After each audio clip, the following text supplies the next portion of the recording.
Okay, we're back. I removed the splash guard here, the two fans on the back, dog bone, and the air cleaner assembly. I also loosened the two bolts on the back of the transmission.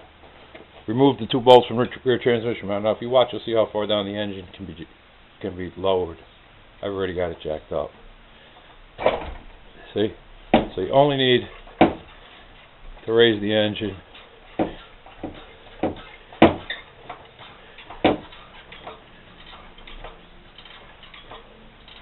About that much to gain access to the rear spark plugs without killing yourself.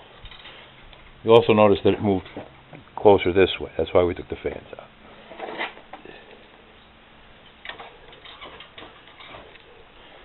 And that's it. We're ready now to start disassembling it.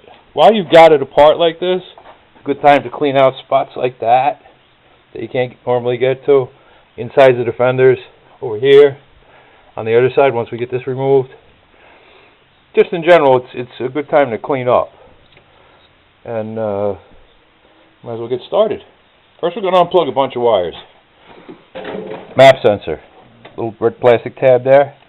Pull straight down. One back here.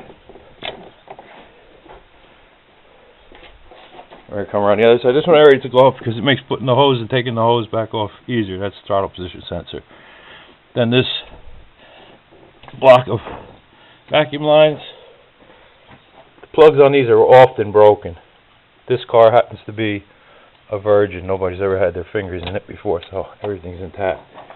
The transmission cable, I need two hands, but it pulls off in this direction. Let me put this down. Pulls off the stem. Then there's two tabs here. You just kind of rock it, and it pulls out. Set it aside.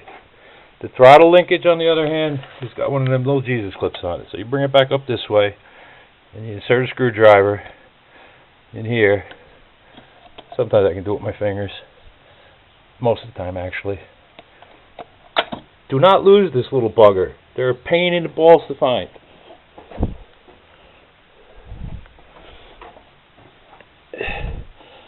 Then slide the throttle cable off of the end. A small tab here that you pull back, and you lift the throttle cable out of its. Don't force it. You don't want to break it. This tab goes forward, as you can see. Moving slightly. I need two hands again.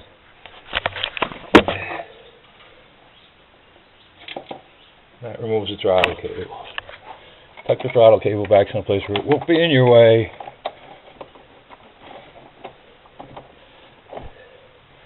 And that takes care of that. Next we're gonna have to remove the bolts that hold the power steering pump in place. Before we do that, we're gonna have to take the tension off the belt and take the tensioner off in order to get to the one bolt back in here to release the power steering pump. The reason we just have to loosen it because the last injector is under there. Okay, so I'll get that started and I'll get right back.